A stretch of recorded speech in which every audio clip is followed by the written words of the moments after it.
दोस्तों नमस्कार। पिछले वीडियो में मैंने जैविक खेती के बारे में जानकारी दी थी। आज जैविक खेती और रासायनिक खेती में क्या अंतर है, क्या इसके दुष्परिणाम हमको भोगने पड़ रहे हैं, क्या क्या हमको नुकसान हो रहा है, उस पर हम चर्चा करेंगे। किसान भाइयों, जैसा कि हम लोग जानते हैं कि 1965 के लगभग रासायनिक खाद का चलन हुआ। इससे पहले हमारे देश में रासायनिक खाद नहीं डाली जाती थी। जब रासायनिक खाद के लिए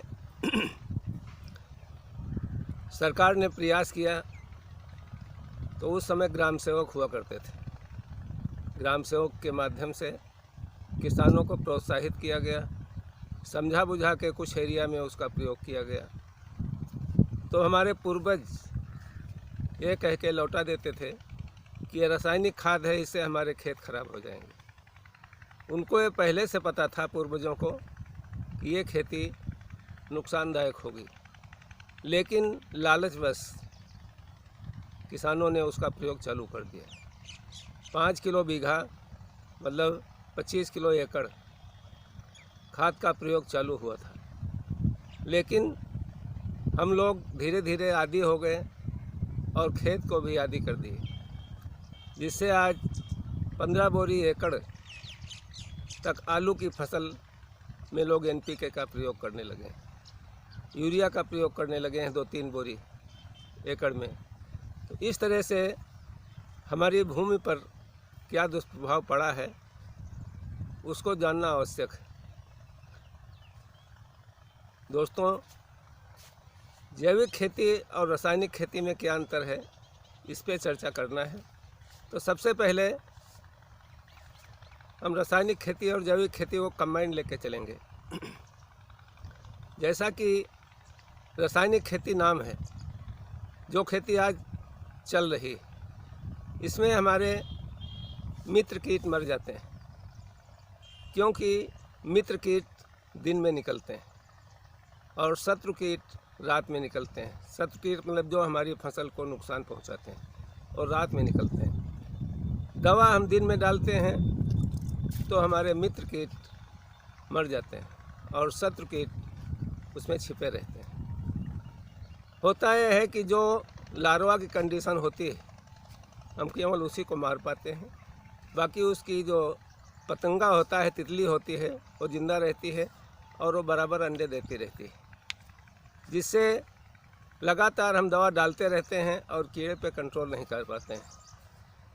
तो इसलिए जब हमारे मित्र कीट मर गए, वो मित्र कीट शत्रु कीट को खाते हैं और शत्रु कीट की संख्या को नियंत्रित रखते हैं। लेकिन मित्र कीट के मर जाने से शत्रु कीटों का प्रकोप बढ़ जाता है और हम उसका कंट्रोल नहीं कर पाते हैं।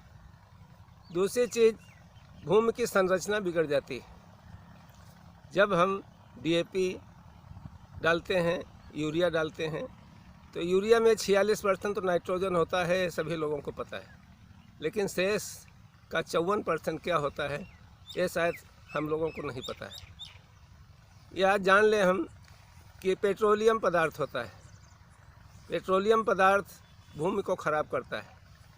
लगातार लगभग 50 वर्षों से अंधाधुंध प्रयोग हो रहा है। तो इससे वो पेट्रोलियम पदार्थ ज़मीन में बढ़ रहा है और हमारी ज़मीन की संरचना को ख़राब कर रहा है। दूसरे, फास्फेटिक उर्वरक जो हम डालते हैं, उसका 25 से 35% उपयोग केवल पौधा कर पाता है। शेष फास्फोरस ज़मीन में जम जाती है और फास्फोरस के जमने से भूमि का स्ट्रक्चर जो है, भूमि की बनावट जो है, वो बिगड़ जाती है। भूमि में आज दर्रे पड़ने लगे हैं, दरारें फटने लगी, ज़मीन ठोस हो गई।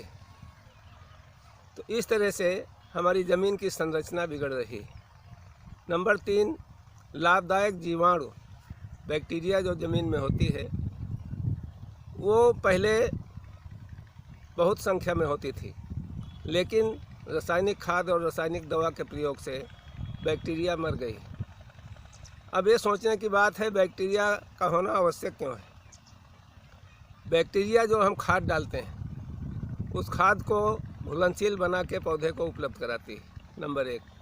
नंबर 2, एजेटोबैक्टर या राइजोबियम, ये बैक्टीरिया जो हैं वायुमंडल से नाइट्रोजन खींच के पौधे को उपलब्ध कराती हैं।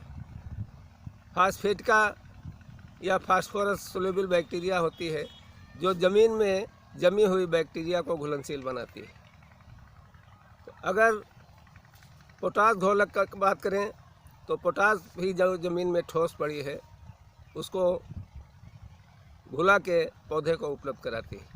लेकिन ये बैक्टीरिया हमारी ज़मीन में समाप्त हो चुकी है, या थोड़ी बहुत अगर है तो निर्जीव अवस्था में पड़ी। क्योंकि हम जैविक खाद डालना भूल गए हैं, केवल रासायनिक खाद के सहारे खेती करते हैं। और बैक्टीरिया का भोजन है ह्यूमस। ह्यूमस ज़मीन में न होने के कारण बैक्टीरिया को भोजन नहीं मिल रहा है, और बैक्टीरिया एक जीवधारी है, जीव है, उसको भोजन की आवश्यकता है। तो इसलिए ज़मीन में बैक्टीरिया अपना काम करना बंद कर दिया है या बहुत कम काम कर रहा है।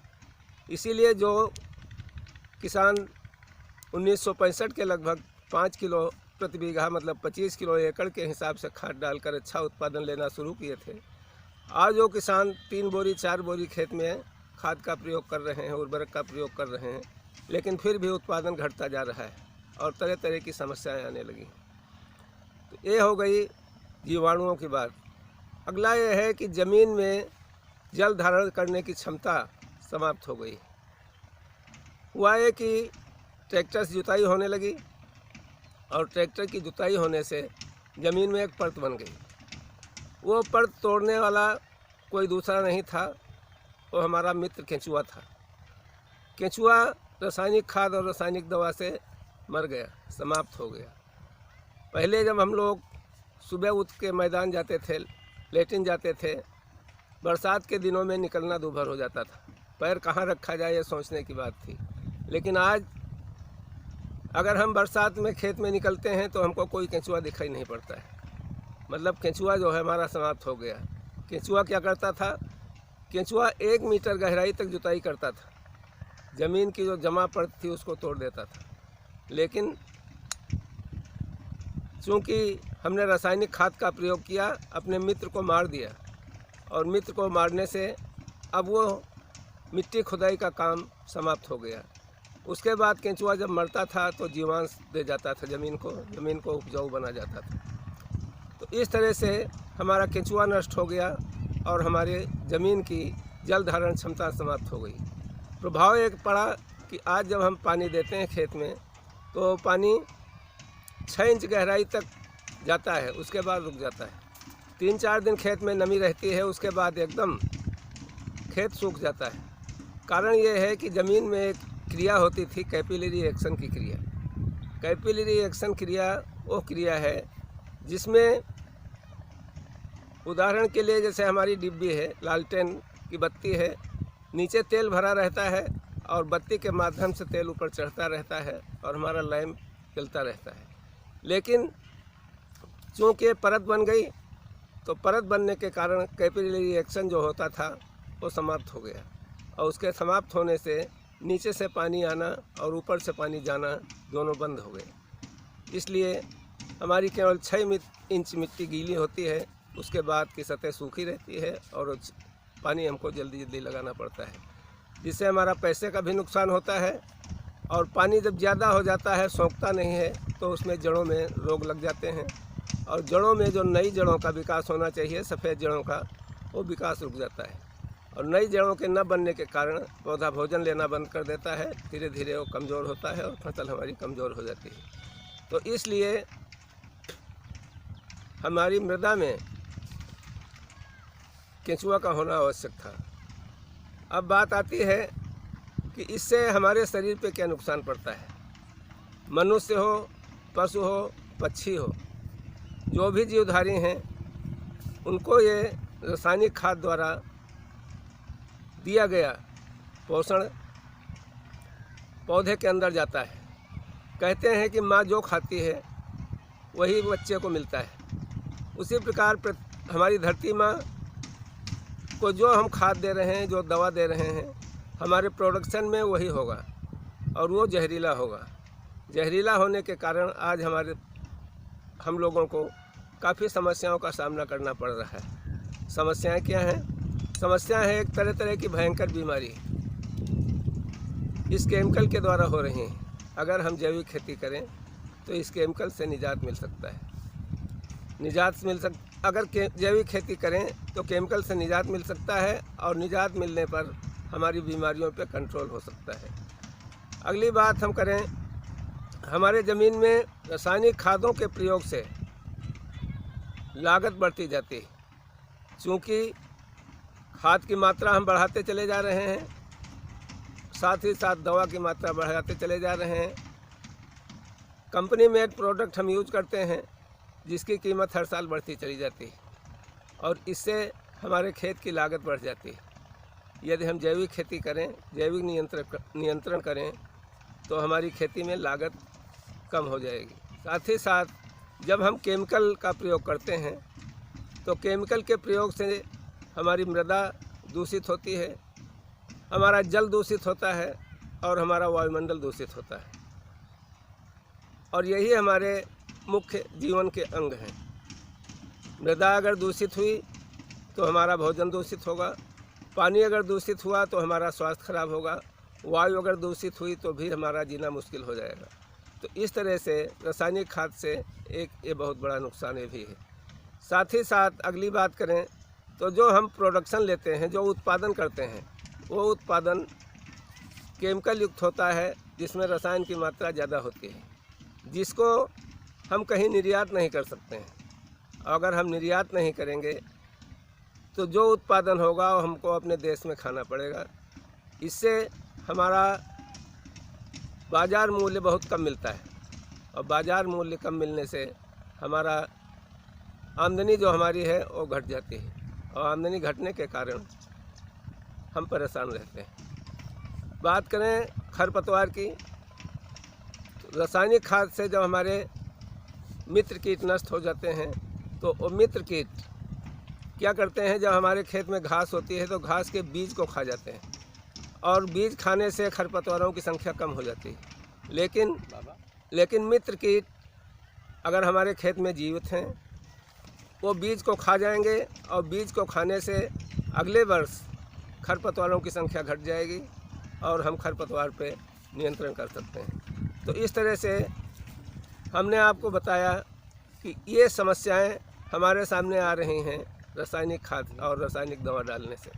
अगर हम रासायनिक खेती बंद करके जैविक खेती की तरफ आएँ तो ये सारी समस्याएं, हमारा केंचुआ भी ज़िंदा रहेगा, हमारा बैक्टीरिया भी ज़िंदा रहेगा, हमारी ज़मीन भी ख़राब नहीं होगी।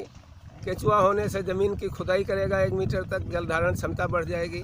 तो ये सारी समस्याएं जो हमको आज हो रही हैं। निर्यात की बात करें तो जब हम जैविक खेती करेंगे तो हमारा निर्यात अच्छा होगा और निर्यात होने से हमको लागत मूल्य की अपेक्षा उत्पादन के अच्छे दाम मिलेंगे और हम इस तरह से दुखी नहीं रहेंगे।